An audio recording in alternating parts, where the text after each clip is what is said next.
First, I want to thank you all for coming here this evening. I do believe that when we have more people involved in meetings like this, we get a better product at the end. So thank you all for coming. I want to thank our planning staff here for getting the word out so well. All the postcards that were mailed out there, the stuff on our website, in the newspaper and so forth, it was really good. Apparently it's worked. We got a pretty good crowd here tonight, for what I understand. We have similar crowds at the other meetings so far this year as well. So that is really good. So having said all that, what we are doing here, we're looking at updating our zoning text that hasn't been updated since 1965. So we're not changing any zoning. We're just updating the text so it's more easy to read. If someone wants to look at it that's not a lawyer, and most of us aren't, they can look at that and say, this is what's happening, this is what I can do. If you're looking at buying property in a certain area, you can look on a table that's up there and say what can go on this particular property, what can't go. So it'd just be easier for everyone to use. You could still, of course, call the county if you have any questions about any of those things, but this should make it much easier. And we're updating this because also, since 1965, things have changed, businesses have changed, different use for property has changed. So that's why all of this is being done. This is not changing any zoning anywhere in the county right now. This is just looking at the zoning text and updating it. And with that, I'll step away and turn it over to Linda Eisenberg, who's our Chief of Planning. Thank you, Commissioner Frazier. Well, welcome everyone. It's nice to see some familiar faces here in the crowd that have been to some of our other meetings. As Commissioner Frazier said, this is our 4th out of 5 meetings. We're having the same meetings in each of the commissioner districts around the county, and that's really just more for geography, so that way we can make sure that we are conveniently located for where the citizens live, so that way people don't have to drive so far. So each of the meetings has pretty much the exact same format. So the format for this evening is a brief presentation, and there will be time at the end of this presentation for a question and answer session with staff and myself. So I'm Linda Eisenberg. I'm the Acting Director of Planning. We have Mary Lane, who helped as one of the staff members that helped to write the code revisions, as well as Clay Black, who's the Bureau Chief of Development Review, and Jay Voigt, who's our zoning administrator. And then as you can see around the room, we have different stations. And after the presentation, please feel free to come back here and look at maps. This is a smaller room than we've had in some of our other meeting locations, so we had to kind of utilize the space a little differently. So please feel free to come back and walk up here. We tried to spread things out so people weren't crammed into one location. This is Nokomis Ford, who's one of our staff members. She is sitting here at the zoning code table of uses. We have it on a poster as well as in the books there. All of this information that you're seeing here tonight is also available on our website under carrollrezoning.org. There's also a picture example of different square footages and what they represent that helps illustrate the use table and the commercial industrial districts a little more descriptively. In the back, Jenna is signing people in for the email, which is through Carroll Connect. So what we are doing is mailing out the postcards, but there won't be any additional mailings for this effort. Carroll Connect and carrollrezoning.org is your one-stop shop for updates to what we're working on, and we'll keep that website up to date. Arco in the back is doing website information, so if you can't find something on the website, he'll be happy to help you navigate that, as well as Bobby Moser, who's helping with the mapping and describing some of the maps, and we'll be walking around. And then we have Darby Metcalf, who is on the computer in the back as well. We have an interactive GIS map, so he can type your address in and let you know what you're currently zoned today, and help you understand what your future land use that was proposed in the 2014 master plan is. And then we have Price Wagner, who is at our Lego station, which is to help illustrate our bulk requirements and setback requirements in the code. So again, welcome. Thank you for coming. So what are we doing here, and what is zoning? So zoning is a group basically of rules that govern how land is utilized. It's really for the health, safety, and welfare was the initial thought process behind zoning regulations way back in like the 1920s. So zoning's been around and is not unique to Carroll County. All jurisdictions in the state of Maryland have some type of zoning regulation governing the utilization of land. And so what is a comprehensive rezoning? And really what we are doing here is reviewing the entire zoning code in a whole manner. Over the years, as Commissioner Frazier said, when this zoning code was developed in 1965, we haven't updated it comprehensively at one time. Over the years, we have done many amendments to the zoning code and regulations, and many times those have been reactive because issues have arisen over the years, but not necessarily proactive. So we thought it was time, with the adoption of the 2014 master plan that had some recommendations in it, to review the zoning code in its entirety. So again, as we've said, the current zoning code was developed in 1965 without any major revisions since. And we've had many interpretations and variances of our current code. So again, this was just to get a fresh look and see how many variances for certain things are we processing. Does it make sense to maybe update the code to reflect some of the changes and more modernization of different industries and changing how uses are reflected in our use table? And again, the master plan that was adopted in 2015, which was written in 2014, recommended some recommendations to review the zoning code and to take this effort up, and also to add an additional commercial district. So currently, our code has 2 commercial districts. So everything that you can do commercially in Carroll County, in the county, not the municipalities, can happen in 2 districts: our business neighborhood retail and our business general. Our business neighborhood retail is your lighter intensity commercial districts, and your business general is your higher intensity commercial districts. So everything that you can do from your small little corner mom and pop store to your Target happens in these 2 zoning districts. So with the adoption of the master plan, it was thought maybe we should have a 3rd district to better target kind of some of the more middle of the ground uses. So what is happening with this new code revision is that the commercial low, or C1, will have the smaller, less intense version of the business neighborhood retail. Then the C2, which is the commercial medium, will encompass the higher end of the business neighborhood retail zoning district and the lower end of our more intense business general. And then the commercial 3, or commercial high, would be really reserved for those higher intensity commercial uses like a Costco or a BJ's or a Target, as well as some later industrial uses. And currently, our current code, we do have those pass-through of uses. So even in this code, a C3, our commercial high, can also have some lower intensity commercial in it, but it doesn't work the other way. You can't put higher intensity commercial in your lower intensity districts. So as Commissioner Frazier stated with his introduction, we're doing this rezoning in 2 parts. We're doing a text portion, which is what we're reviewing now, and then following that will be a subsequent map revision portion. And the text that we're focusing on now, because I've been speaking a lot about the commercial, industrial, and the employment campus, is focusing on those categories first. So we'll have 3 commercial districts, as I just stated: commercial low, medium, and high, and then 2 industrial districts, industrial light and industrial heavy, which reflect our current industrial that we have now, which is industrial restricted and industrial general. And the industrial restricted is the least intense or less intense of those 2 industrial districts. So really just kind of changing the name and updating the uses. No major changes are going to happen in those industrial districts.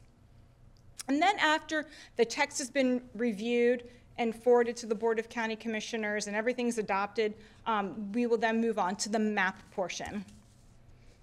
So a little bit of how this is being developed, and this is actually being developed in-house by the assemblage of people that you see in this room here: county planning staff, development review, the zoning administrator, county attorney's office, and economic development have all been part of what we're calling a concept team.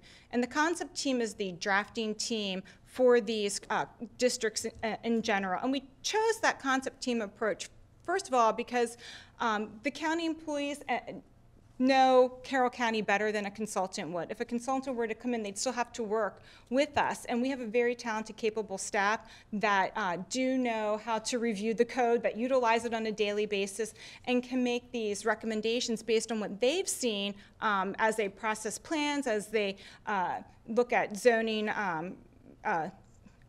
different types of zoning approvals through Jay's office, the zoning administrator. So they understand some of the issues that have been coming forward through them in these commercial industrial districts. So then secondly, we have another group for this. It's called the focus group. And the focus group for this effort, the commercial, industrial, and employment campus effort, have been comprised of technical experts in the field. For instance, we worked with the Bar Association to have their legislative review committee review some of the draft commercial industrial text to see how does this work? Do you have any issues? What stands out to you? We sent it to the Carroll County Realtors Association. They again have a legislative body that reviews different legislation that comes out not only from the county but also from the state. They reviewed it to say, hey, is there anything that you see particularly problematic? We worked with the local Chamber of Commerce, our economic development, to say, how do these commercial industrial districts, how do you feel they will positively or possibly adversely affect some of the businesses in our community? And so we receive feedback from them because they are the technical experts for these districts. And then next we had a field verification. There will be time for questions at the end. Yeah. No, please, if you wouldn't mind. Thank you. And then we had a field verification group, which were staff. We would go out and look at already zoned commercial and industrial lands to see, is there something that we've recommended that could be adversely affecting a particular commercial or industrial property. So again, just kind of doing that field work, that due diligence on the ground. So here has been the workflow. So again, concept team, which is our in-house staff, has developed the draft code. Then we had our stakeholder input with the focus group. And then we had, so that's internal to the county. And then through our planning commission, who is a reviewing body of this text, they have reviewed the commercial and industrial proposal, and they will be making recommendations. And now we're in the citizen outreach portion, which has been these 5 meetings that we've been having across the county. So we want to hear back from you. I believe Jenna handed out to you, you should have grabbed a yellow comment card and a blue comment card.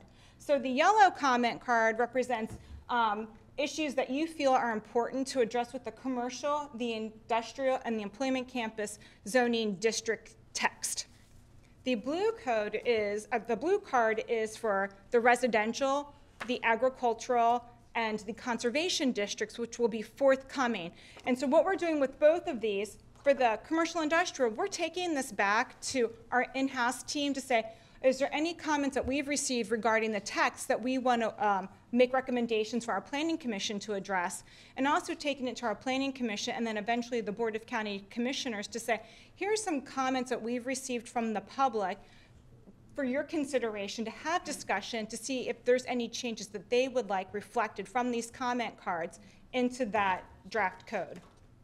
And then to get ahead of the game, what are your thoughts about the residential, the conservation, and the ag districts? What are issues you'd like to see be addressed with the text of the code? And what are things that you like and maybe dislike? So we try to give you ample room. Take more than one if you need it, and definitely we want to hear back from you. You can mail them back into us. You can scan them in and email them to us. Jen is collecting them tonight. If you were able to articulate your thoughts on this, we definitely want to get these cards back so that we can get good feedback from you, the citizens, and the property owners as to our zoning code. So we'll take and we'll bundle those recommendations, and our text recommendations for our board comes through our Planning and Zoning Commission, which are public meetings, and they will discuss, just as we're discussing here, to make changes and recommendations that are then forwarded to the Board of County Commissioners.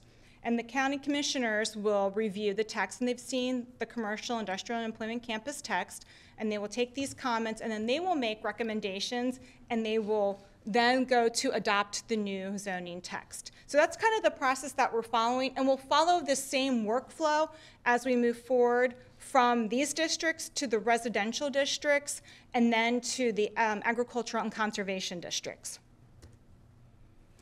So this is just to show you, this is our internal tentative timeline for completion, but we're trying to stay on time with these. This is very fluid, and a lot can happen to change this timing, but During the month of February, we're having these 5 public outreach meetings, and this will finish up next week in Mount Airy. So we're trying to keep on task and on target with the meetings and moving this progression forward. So as I said, up next are the residential districts, and I would like to have some citizen participation with the residential districts regarding this. So if you would like to be a part of our residential focus group, please send a letter of intent to our office by March 1st. We would love to hear from you and like you to be a part of this. But this is an effort more than just writing down what you like and don't like about the districts. It would actually be for you to participate, to sit with planning staff and other staff from other agencies within the county and really review what we're presenting in a timely manner, to sit down and have meetings with us. So there is a time commitment that we'd like to see from whoever does participate. So I would encourage you all to definitely send letters in. You can also email us at carolrezoning@ccg.carr.org with the subject line residential focus group, and we'll add your name to the list. The idea is we're going to take 2 citizen representatives from each commissioner district, just so we have geographical representation, as well as we can't be inundated with 100 different residential folks coming in. But we thought 10 would be a good representation around the county of people to participate in this effort. So again, for more information, go to carolrezoning.org. And with that, our team here will field any questions that you have. If you can, please come up to the microphone so that way we can hear you and everyone can hear your question. And then we have microphones here so you can be able to hear our responses as well. All right, thank you so much.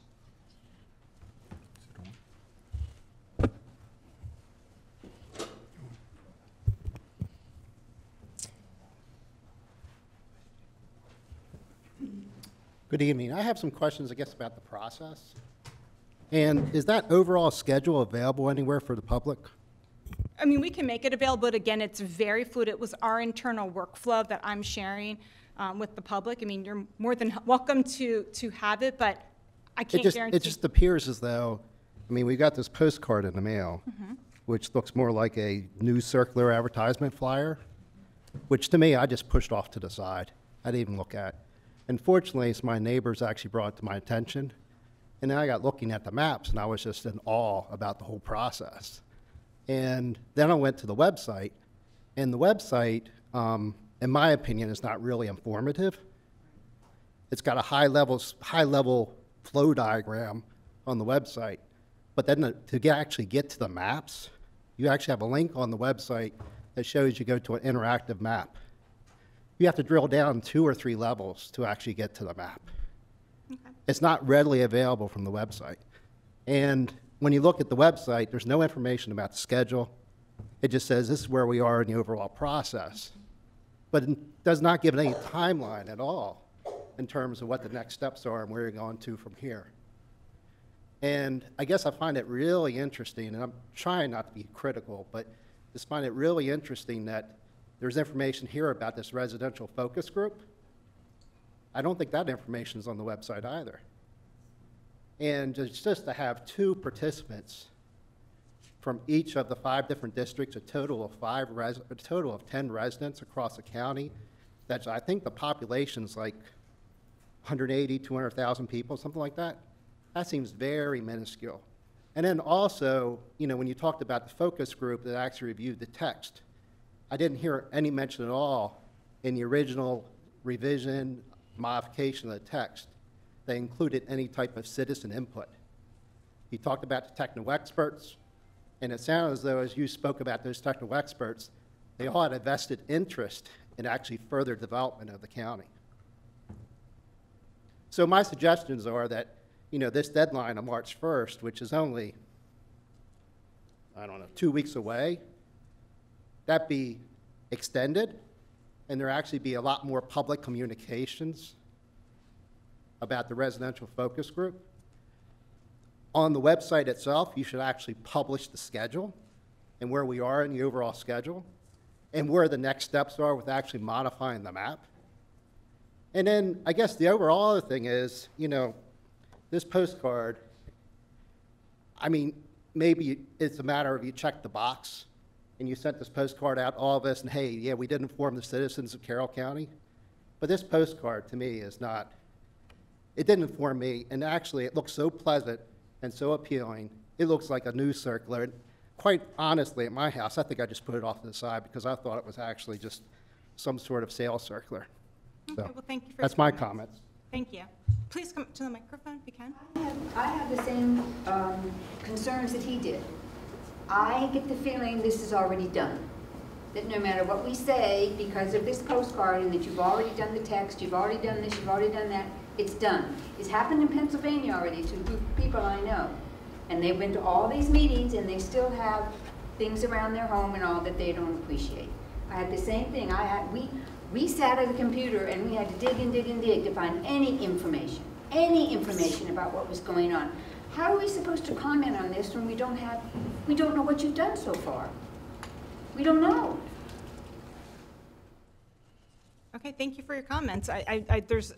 We've provided what we thought was good information on our website. I do agree we will put that residential focus group information on our website to invite more citizens. We were reaching out to those that were coming to the meetings, but we will expand that reach. So thank you for your comment. Can you please go to the microphone if you wouldn't mind, just so we can all hear? That would be great. And this is also being recorded, so it'd be helpful for that recording. Thank you. I thought the card was fine. Thank you. For the record. I read it, I looked at it, this is my first time participating in something like this, so I feel like it's time. I'm, let's see, we're 4 generations in Westminster now, so, and babies being born all the time, so I have a vested interest in what's going to be happening in the future of Carroll County, so that's why I'm here. Okay, my first question, I have lots of questions. First question is, what have you learned so far from the meetings that you've had so far? Has anything changed, or have you gotten some good feedback from the community that makes you think maybe we should look at this or that, or what's happened so far? So thank you, that's a good question. So with regards to the text, honestly, we have not received a lot of text feedback. Most of the feedback we have received was really with regards to the maps from the land use plan. Okay. And that map, the map will come after the text. So the idea is to look at the text from the recommendations of the 2014 master plan.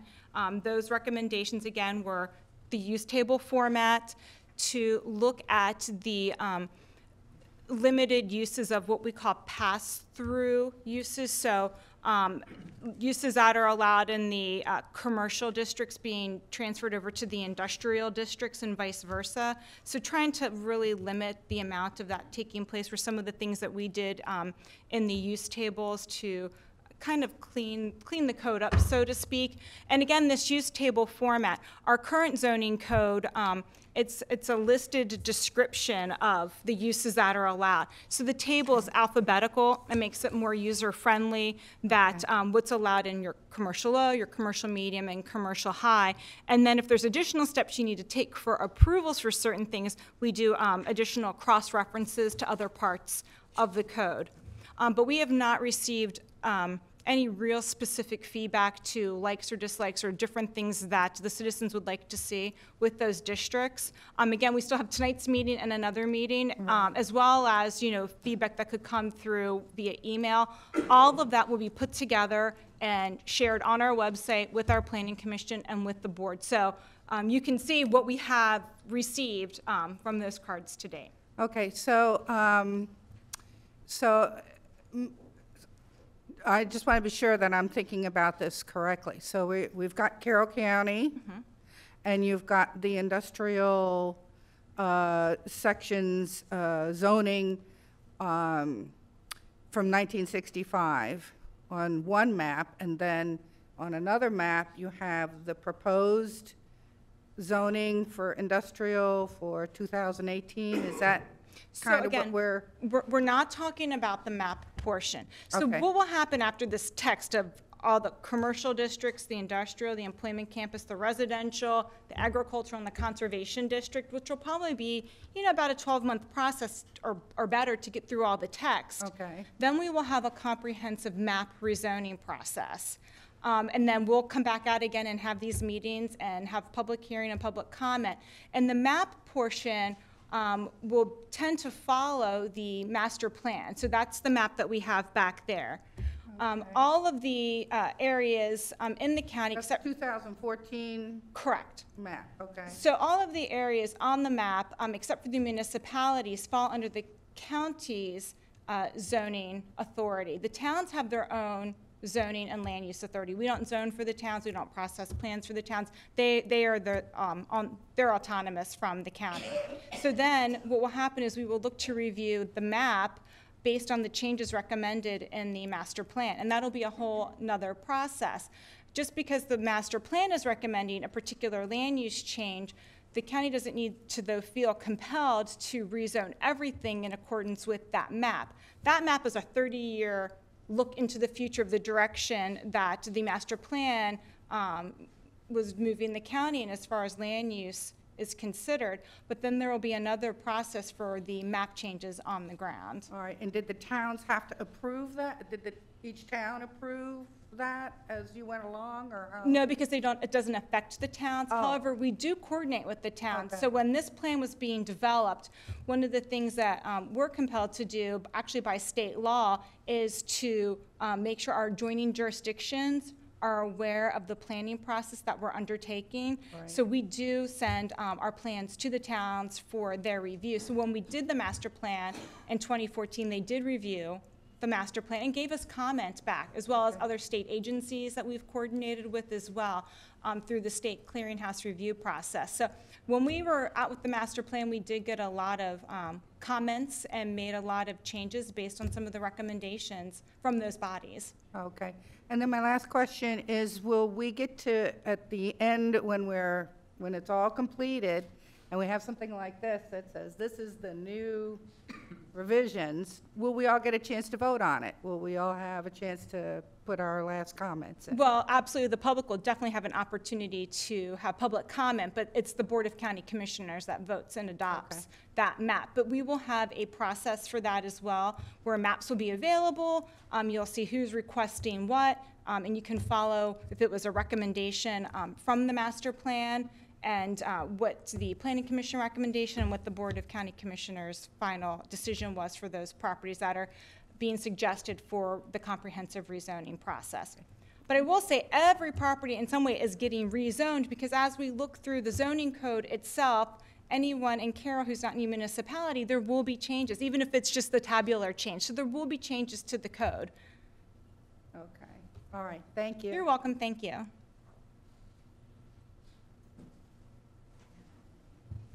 Hi. You say that the towns are autonomous in this. Is there any way that the county can put anything into our zoning regs that could limit the impact that our municipalities have on our residential neighborhoods? I'm not sure what you mean by that. Well, if you are showing the town what you're doing, they should be showing you what they're doing, and they should jive, not be one autonomy from the other. I would think that you would want to work in concert, not everybody doing their own thing. However, the municipalities are starting to stretch out into our county neighborhoods. Mm-hmm. And we, as county residents, don't have any leverage, authority, whatever, to stop those encroachments.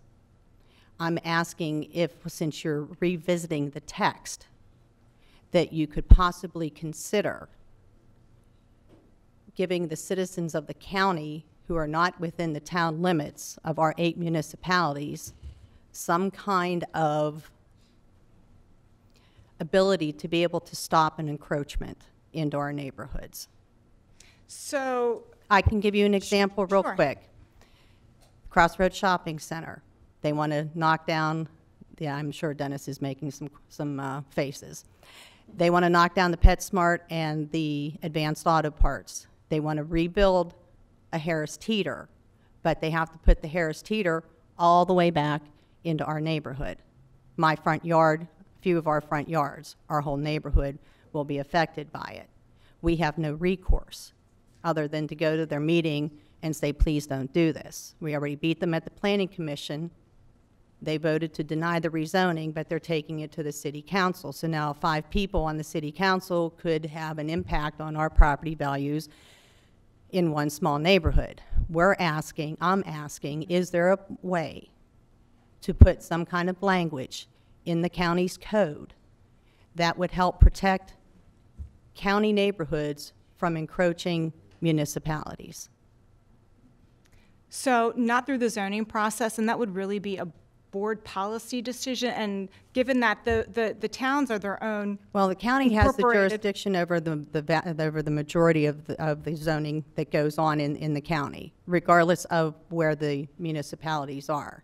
I understand that each one has its own jurisdictional powers, but they do have to be somewhat considerate to the area around them.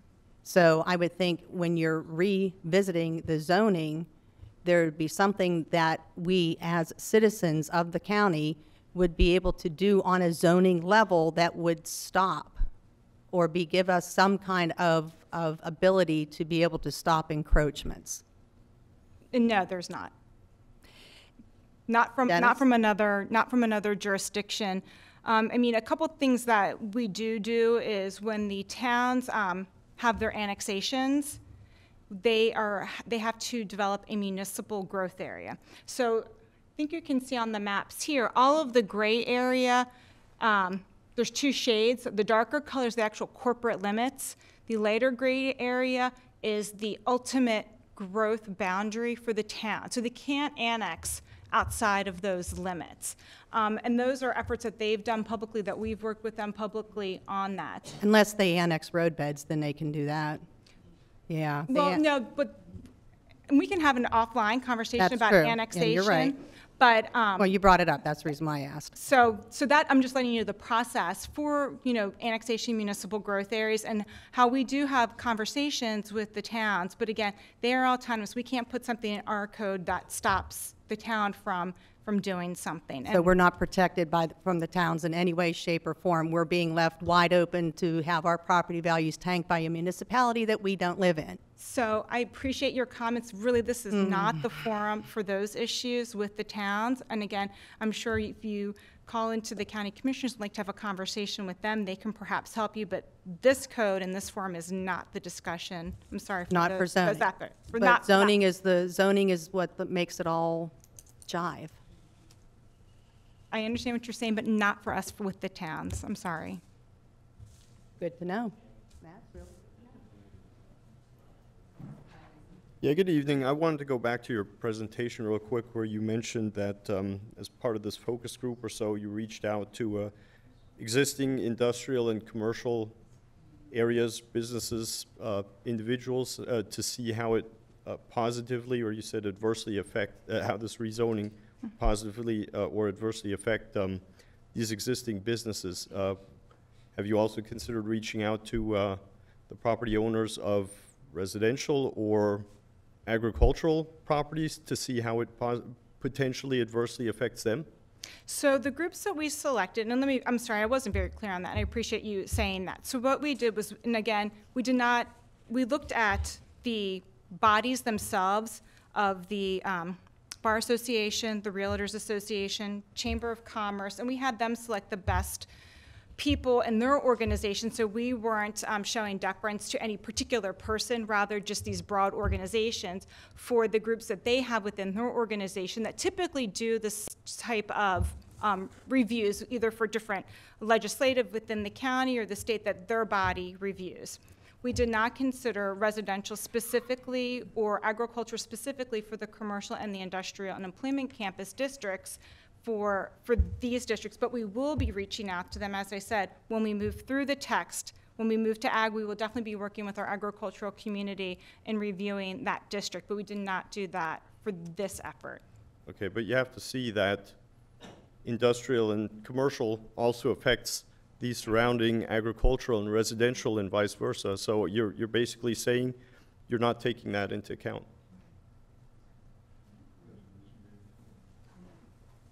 That's not what we're saying, but I appreciate that that's how, I'm sorry that you're taking it that way. The idea was to have them look at the code for how it affects their particular industry or businesses, and then more broadly beyond that. I don't think the code itself, and if we're talking about map changes, that's completely different, would really adversely affect communities, because we allow all of these districts, all of this is already happening in our code. So if there's something specific within the commercial and industrial and employment campus districts that you feel do negatively impact residential and agriculture, please extend that comment to us through this outreach effort.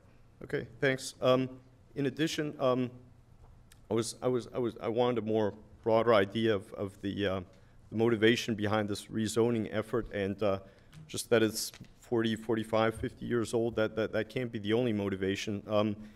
If I look at Carroll County, I could be wrong, but I think the population is not necessarily growing.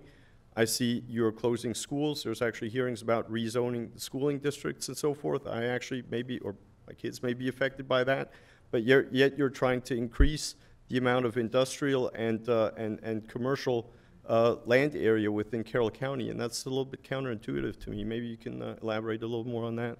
So during the master plan process, that was one of the tenets that the Planning Commission and this body was charged with, was to look at additional opportunities for commerce, for commercial and industrial lands. And in Carroll, we have a lot of wonderful agricultural lands and residential lands, but we do have very limited commercial industrial. So that was one of the tenets that came out of the master plan, and part of that future land use discussion was to look at additional opportunities. When we sought out those additional opportunities and the Planning Commission were making considerations, they were looking for areas that were along major roads, in close proximity to our municipalities and areas of population, as well as future infrastructure.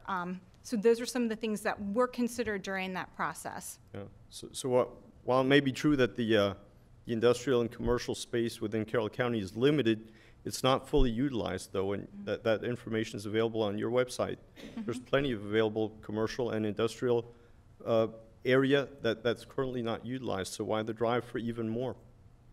But that could be an open question, just doesn't make sense to me. But if I may go back to what we talked about earlier, you said there's different stages of the process. First, you're looking at the code and rewriting that, and then we're going to focus on the map next.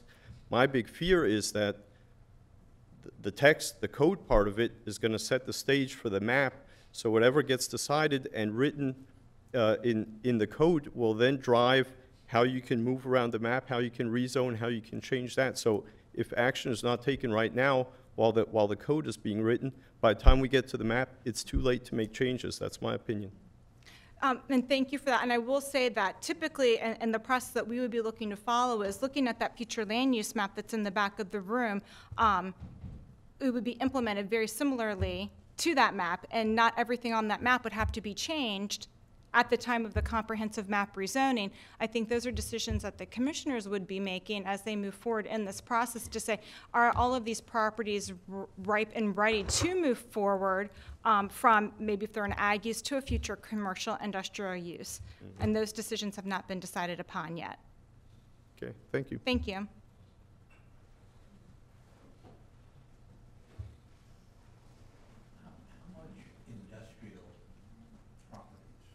Do you mind going to the mic? I think she was coming up next, and we'd be happy to hear. Okay. Please go ahead. I've got an answer in front of me. Yeah, we'll just get it back. Why, I wonder how much property you're talking about in terms of industrial, already zoned industrial, that is otherwise unused or not designated for use. So I don't have a vacancy rate of our industrial land in front of me, but I'm sure we can, if you have some additional specific questions, we can write those down. I can get you the amount of acres that we already have zoned industrial and what the vacancy rate is on those lands. I don't have that here. Is it owned by someone? Is it owned by the county? Is it owned by, is there a way to cull it out so you have some better sense of how much you're reaching for? You're looking to make more land available for industrial development. Yes. Well, You don't know how much that is. I don't have that number in front of me, but we can get that for you. And we can get for you what the future land use designations were that were established in the master plan, how many acres those are of additional land. And I think it's pretty much written out in the plan. I'm sorry, I'm getting old and slow. You don't know how much industrial land you have designated currently. We do, I just don't have that number in front of And me. you don't know how much is unused or Again, we have those numbers, I just don't have it in front of me. I'd be happy to get that information for you. Thank you. So I suspect that the reason why you have not gotten a whole lot of comments on the new proposed zoning text is because it's actually quite a lot of daunting material for people to pour through. Everybody's going to need to take a step back and go through the 186-page master plan document, the 40-some-odd page text changes to the 158 chapter, and then go back into the existing zoning codes to see what's current versus what's new.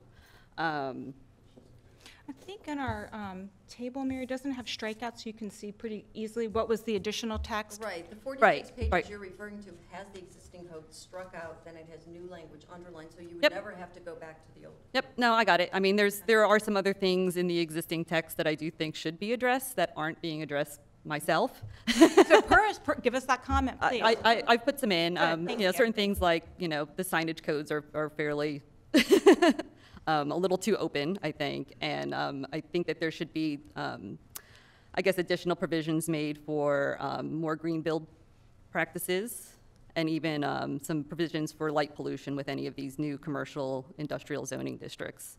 Many of us remember years ago when again, I'm speaking more so to the folks that live in the more rural areas, where we are, the Royal Farms came in and completely lit up our skies. So, and I know that there are some dark sky initiatives that would be great to be taken into effect, I think especially those for are a comments county. we're definitely looking Uh-huh. for, so I think that's really helpful to know. So, and I personally have gone through some of these codes, and I have a little bit of an understanding of how codes work. A lot of people don't. And I know that with some of the zoning meetings that happen monthly, the zoning board is being taken through some of these codes on a step-by-step basis. Is there an opportunity for the public to be taken through what some of these zoning codes are? This forum is great, but zoning codes are kind of a weird animal for people to read and to understand. Is there some sort of format for folks to really get a better understanding of what the words here mean? Anyone is welcome to call us and come in, and we'll be happy to sit down with you individually to go over that text, absolutely. Okay. Yeah, I think that probably the best thing is for everybody to start trying to take a look at those words and what they mean. I know I've added some additional comments, again, knowing that text is coming before map, and I know for us on Reese Road, we have a hard time not looking at that gigantic purple and red blob that's at the corner of Reese, which is, And a lot of that's actually the landfill. a lot of that's the landfill, but there's a big chunk of it that's very close to what will be future residential. And I know that there's some provisions being made in this document for setback requirements from residential for certain land uses in the industrial. Doesn't look like there's certain setback requirements for the commercial. It was a little fuzzy the way that section was written. But those requirements are only for Thank you. those requirements are only for setbacks for residential and ag under 3 acres. It doesn't include any ag over 3 acres, which there's people that will be living up against those properties that aren't going to see the same buffers. So personally, I would like to see ag included in any of those buffer zones as well as, and that goes back again to the comment that there were no residential or ag folks in the focus group for the commercial, and that was something that was probably, would have been caught or suggested that there be a better buffer between ag and, Okay, well, thank you Those for your things. comments. So. Thank you. Those are great. I appreciate it.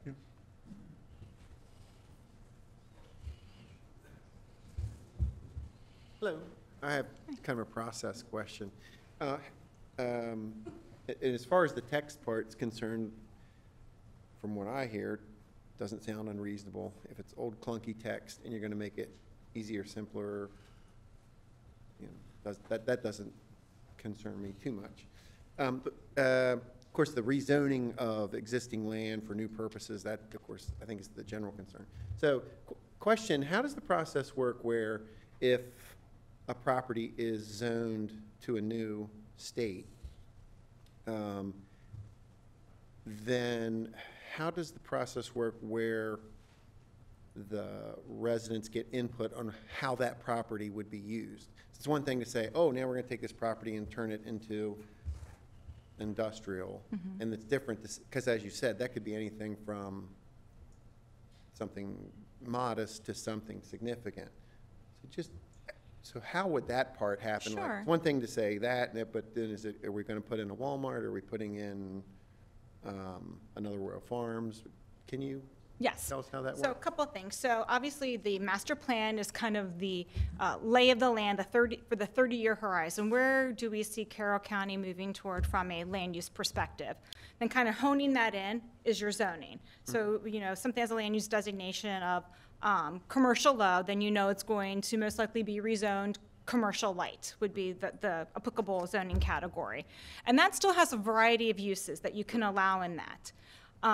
And so then when you move to the next phase, we can't dictate, okay, on this C1, you can put a small grocery store, but you can't put your Royal Farms in. So there's no certainty. So you have to contemplate that commercial district for all the variety of uses that are allowed on it. And when we rezone a property from, let's say, ag to that commercial district, the property would be posted. Obviously, we would be in this process during that time, so people would be made aware. Adjoiners would be receive letters about what's happening with that property. And then, after that property is rezoned to that low-intensity commercial, a project comes forward that has an actual development proposal on it. Then, through our development review process, Clay and his team post the site. There's public comment period. They send out letters to the adjoining properties. And when Planning Commission meets and approves those plans throughout the process, the community is invited to come in and give comments on that. And Clay, correct me if I'm wrong with your process regarding that, but is there anything else they should know with the development process about what would go on a particular piece of property and how they can follow that? What happens when the plan is submitted to us, again, as Linda mentioned, the property gets posted, we send out postcards to the adjoiners. We also will have something on our website, development, residential or commercial developments in process. There's several meetings that take place. The first meeting is a technical review committee meeting where the staff of the county reviews the plan, and that, again, is an opportunity for the public to speak. If you can't make that meeting, and what you want to do is send us comments, we then will take those comments, or if you attend the meeting, and it'll be presented to the Planning Commission with those comments. But also what happens is you're added to our list of notification. So if you send us a letter, or if you send us mail and you say you want to be notified of the project, every time we get another meeting, we will send a notification out to the adjoiner as to we're having that meeting. And again, the Planning Commission is the ultimate authority as to whether or not the plan gets the approval. But in order to meet the approval, the county technical agencies review the plan and it has to come in compliance with the code. Some of the code comments could be stormwater management, sediment, erosion control, forestry, landscaping, Bureau of Utilities, Health Department, those type of aspects. Okay. So I guess, I guess the question to me is, so if it's zoned properly for a project, and the person comes in with the project and says, I want to put in an Exxon, or whatever it is, and it meets all the criteria, and the zone water, and setbacks, and DNR, and all that kind of stuff, but the adjoining tenants would really like to not have an Exxon next to them. I don't know how much weight that carries. If everything is all lined up and I's are dotted and T's are crossed and meets all, and it's zoned for that, then there's probably a pretty good chance that the Exxon's going up. Is that fair to say?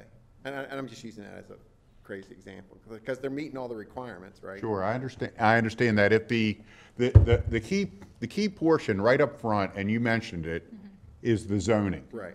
If the zoning is there, then what we look at are the uses that is allowed, and if you heard what I said, is allowed in that district. Once it's allowed, then the most important part next is, does it meet the technical code requirements? If it meets those technical code requirements, then the project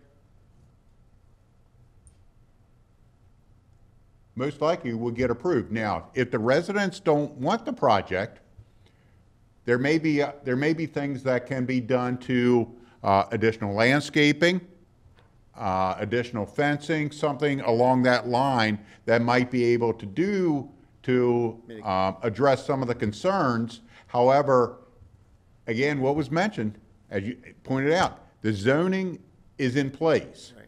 So if the zoning is in place, that is the very first keystone. You know, the land use sets it, and the zoning comes thereafter. So that is the most important part of the development review process, right up front. Okay, thank you very much.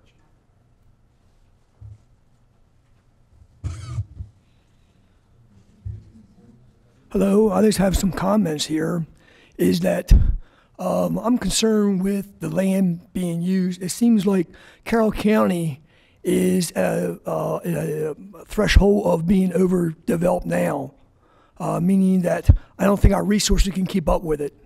If you go out on 140 and see all the traffic on there, I mean, it's terrible, matter of fact. When I first moved up here, I mean, you know, you used to roll the sidewalks up on Friday night, matter of fact, basically, then, like, you know.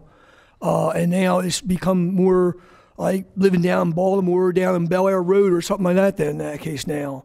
So I'm really concerned with the code being written so allow more industry in here that's actually going to, you know, tax our resources. You know, it could be water, sewage, and so forth, and roads and conditions like that then. And I don't think that and once the code is written, some of the people already said about a code here, you know, the code can be written to make it work for anybody who wants to come in here. If a company's already talked to Carroll County, like, you know, some big corporation, say, hey, we want to come in here. Well, okay, we can write the code then, like, and make it come in here then, like, in that case then, you know.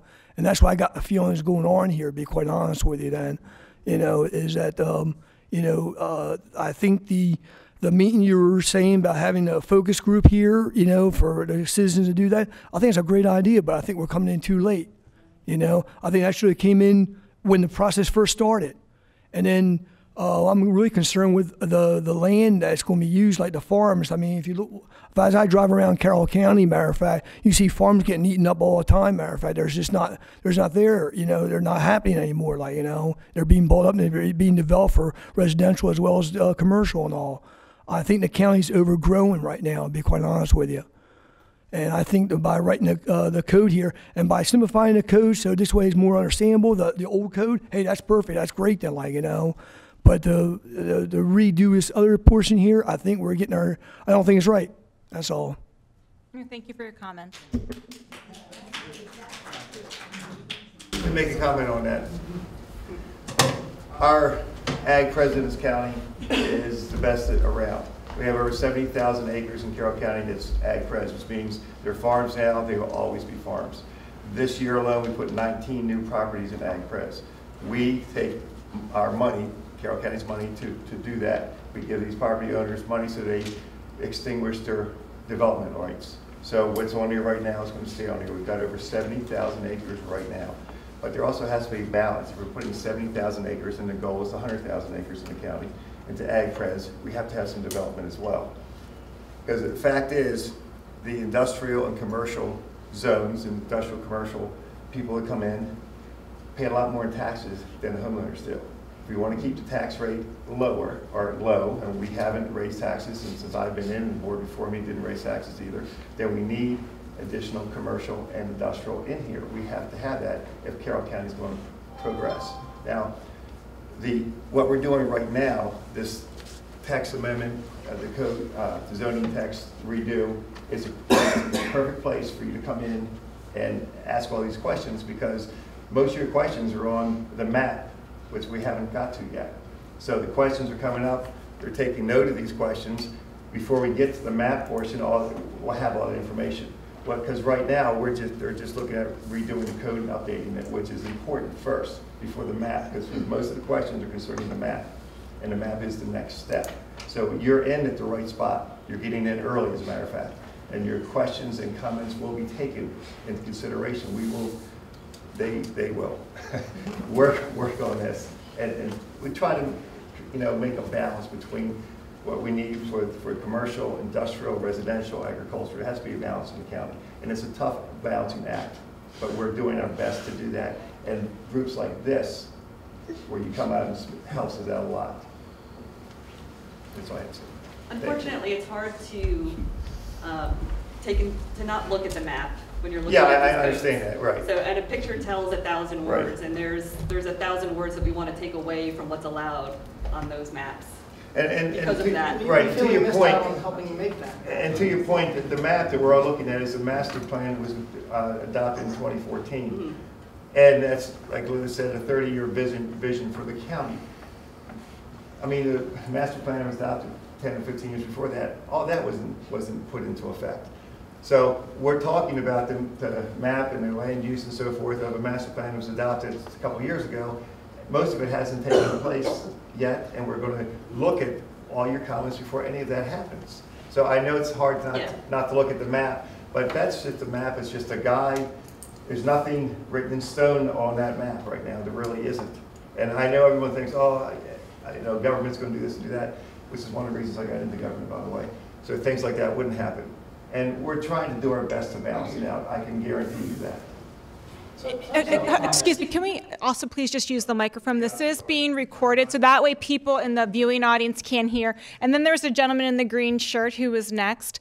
But to Commissioner Frazier's point, too, yes, this is a 30-year planning horizon, and we review our plans by state law every 10 years. So the plan is renewed and updated every 10 years. And, if we see the county is not moving in a certain direction, that's the time to reevaluate the master plan process. And again, so that is the cycle. Please be involved even from that process. It would be great to see people see these plans through from cradle to grave, essentially from the planning to now the implementation process. Gentlemen, you had a question? This is going to sound like an off the topic rant, but I'll explain at the end how it ties in. Problems with the landfill. Can you talk a little bit up? Thanks. Sure. The issues with the landfill. The landfill, when it was established back in 1982, originally to put on agricultural land, it was supposed to have a 1,000-foot setback around the entire perimeter. They applied for a variance in 1982, and they were granted the variance to move it down to 100 feet, I believe, 100 to 50 feet, with exceptions in that. And just a few of the supposed to plant a buffer of trees around the entire perimeter. Didn't happen. There's some places where it's natural, but they never did add those trees. Wells in the area will be monitored, homeowners' wells. They're never monitored, never did anything. Or if they are, we'd like to see the numbers and the results on those, and where there's looked at before you drew the map. There's also a statement. Can you finish, please? Thank you. One of the things it cannot find, that the use will cause a decline in property value, interfere with peaceful enjoyment of people in their homes, have undue odors, noise, or dust, or create adverse impact in the neighborhood. Some of the others. They're supposed to create a Citizens Advisory Committee for existing residents of the area to work with the Citizens Advisory Committee on the planning of the facility, its operation, and the solution of any complaints or problems. They were only supposed to operate in hours that wouldn't affect traffic, not during rush hour. Entire area is supposed to be fenced and debris collected, preventing from blowing into neighboring properties. You go down 140 and there's trash everywhere. And the final note here is the board notes that this approval is premised on the applicant's assurances that the facility will be well managed and controlled and operated without any real detriment to the surrounding neighborhood. The board notes that if this turns out not to be the case, it is possible for a person to request that the board revoke the approval. So and I understand landfill's there, we're not gonna get rid of it, it's not gonna go away. But since they've opened, they've added a blacktop crushing machine back in there, which is creating dust on our houses. They have 2 gun ranges back there. I mean, all this is prime examples where they've used the rights we're given to them. The tie-in here is that if you're gonna do zoning issues, and generally one county has 1 landfill per county, how can there be a zoning topic for a landfill when you want to change it to industrial, which is only going to give them more rights to add more things back there? There's also some tanks back there that are questionable, who even owns them or what's being stored back there. Sounds like it's a money-making event for the county. Why don't we come up with a zoning classification for landfills that forces them to do what they were supposed to do and just be a landfill? Put the text in there for that. Well, thank you for your comment. I can't speak to how the landfill developed, and it's the county's landfill, but we will take that into consideration. Thank you. I think the gentleman in the blue shirt had a question. Were you waiting, or? Okay. Are there any other questions? We do have time, we're here till 8 or later, to walk around, have specific questions about any of the maps, about one-on-one conversations. We'd be happy to speak with you. So thank you again. I thought it was... About the wells being tested, where does one find those numbers of what the results are? I don't know about the wells and the testing. I'm sure that's something we can look into and investigate. In the same document, it shows that back then there were concerns about the environmental impact to the reservoir, and you're just expanding. The last meeting, I had concerns about just general egress and in the roads, and that the zoning is done, and then later when the development occurs is when the studies are done, which to me seems backwards. Shouldn't studies be done before we change the zoning to an area that it's obvious going to cause impact to that egress? Shouldn't we do the studies to what it could do to the environment and to the reservoir before you do the zoning and change the map? I'm just confused. Can you explain to me why we don't look at, this is a bypass that's going to have to become a bypass or have a bypass built for it. We're not thinking ahead here. I understand your comments, and again, when we do our master plans, we do look at traffic impacts, but I can't say how a specific site will be impacted by a certain use because we don't know what that use is yet at the planning stage. We do look at what a potential trip generation could be for certain land use designations and then what their subsequent zoning would most likely be. But we can't make guarantees because we don't know what's going to be developed on a particular piece of property until it develops. And that's when those more specific traffic numbers and studies are done. Was there an environmental impact study done before the map was drawn or not? Again, environmental impact studies is a very detailed report, so that's not done during a land use component. But we, Do you see where that seems backwards? Am I alone here? Is it backwards? Okay. Well, thank you for your comments. Thank you.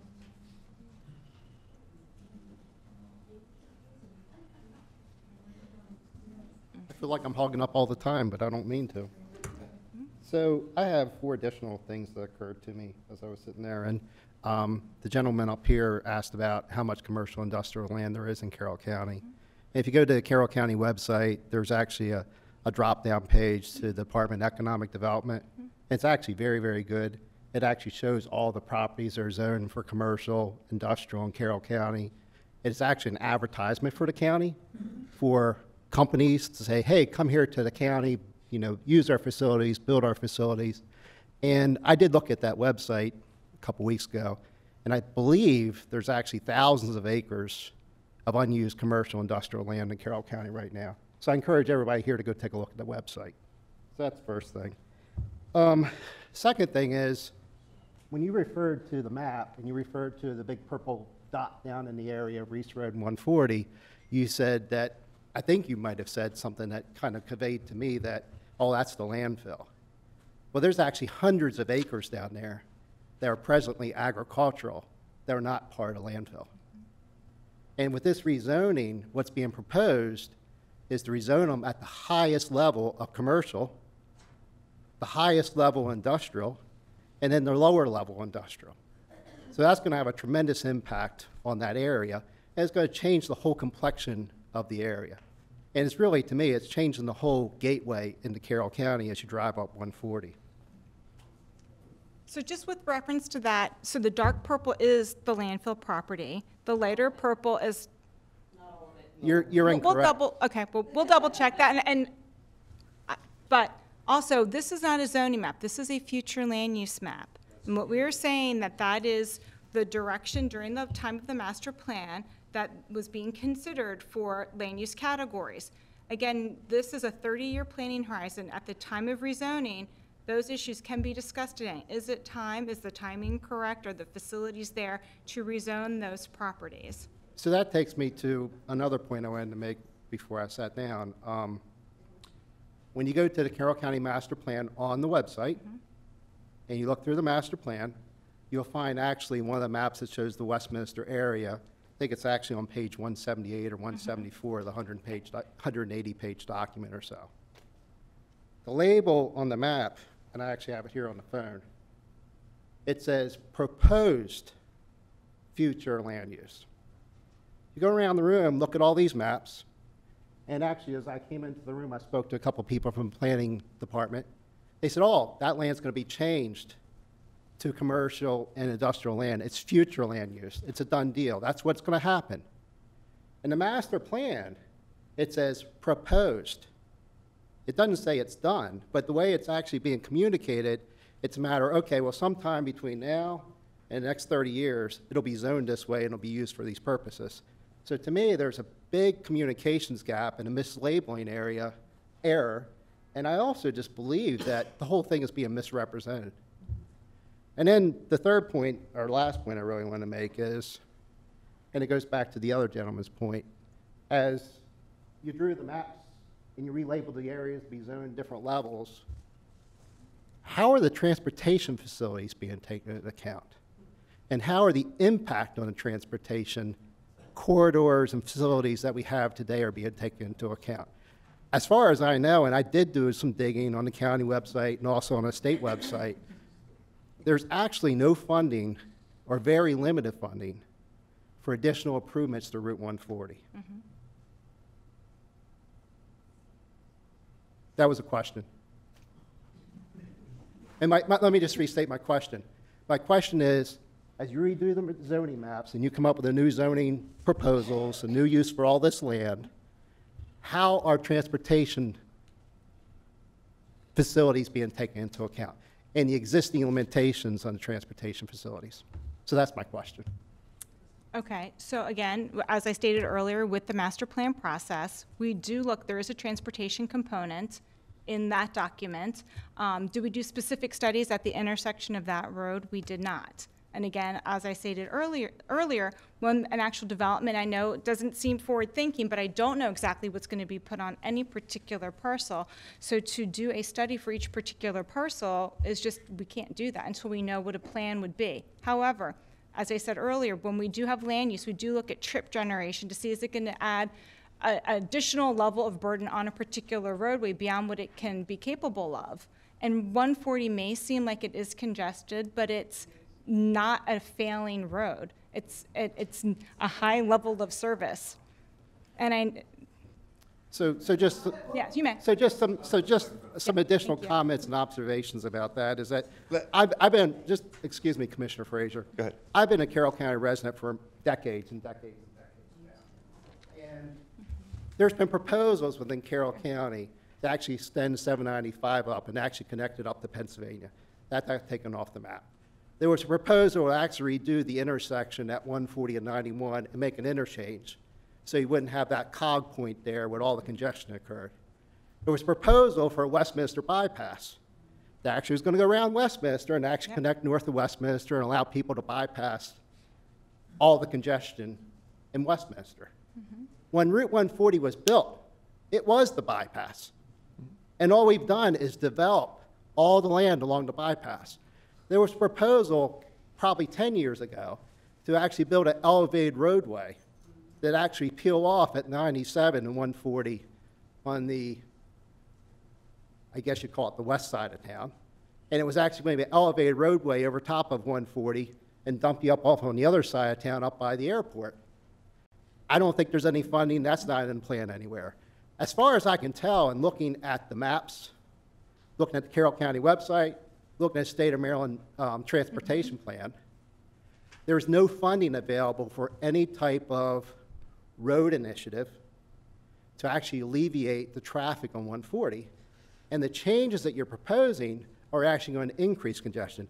And I think I left one thing out. At one point, there was actually a proposal to build a service road parallel to 140, which would use part of Old Westminster Pike.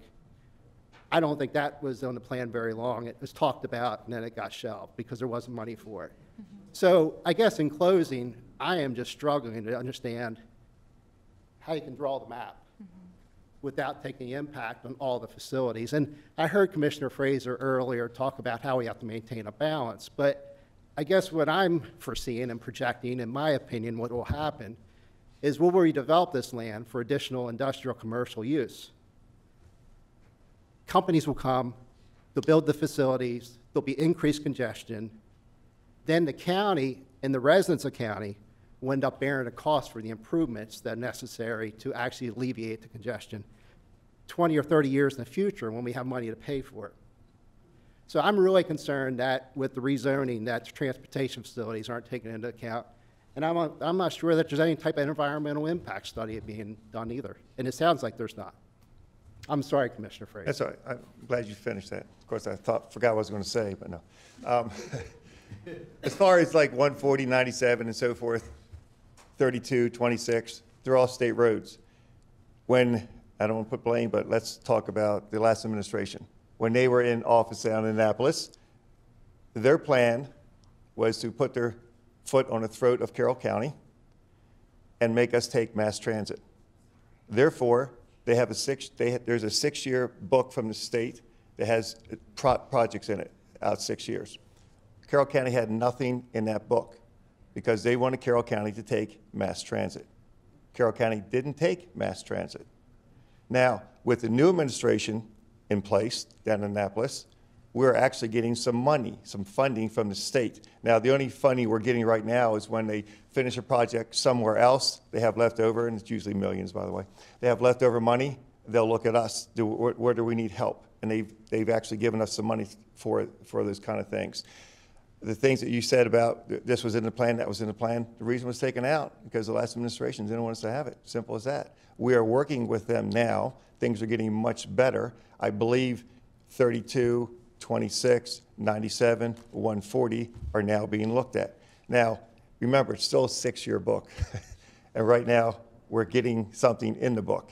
But it's going to take at least 6 years for any of that to come to fruition. But we're working with them. Things will happen. I think what he's saying is we can't put any more, we can't put any more on these roads. But, just real quick, all I want to say is because I have grandchildren, I have kids, and they go on 97 on that road, and you've got, you know, tractor trailers, you've got semis, you've got everything on 97, and you've got school buses trying to stop and pick up kids on the same road. So here you've got this, you know, massive NOR industrial thing, and across the street is a school bus trying to stop and pick up kids. I mean, you know, it's a safety issue. I'm very concerned. There was a fatality on Stone Road in 97 that my son was on a school bus and saw it all happen years ago, probably like 15 years ago. Yeah. Some of you all might remember. It was a devastating experience for him.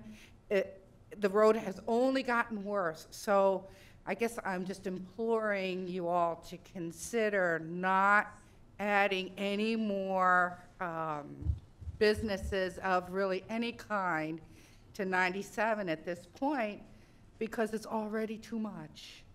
And it's getting more and more difficult to absorb. And I'm concerned. I'm concerned for the safety of the children. They just built that new, or moved that new school there on 97 in Stone Road, and so there's even more schooling going on that road. It's, you know, I want us to all be able to live together and have all of these things happen, but let's just be really, really smart and stop and think, you know, is this a safe thing to do? Is this a wise thing to do? You know, and just really go slow. And that's all. Right. Thank you. Are there any other comments about the zoning code text? And then we'd like to move into the one-on-one individual discussions. So if there's no takers, we're going to conclude this portion of our evening. And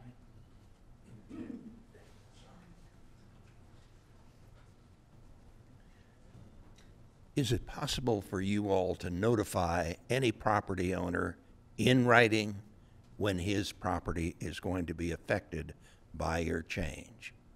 when we do the rezoning, you will absolutely be informed well before anything ever happens.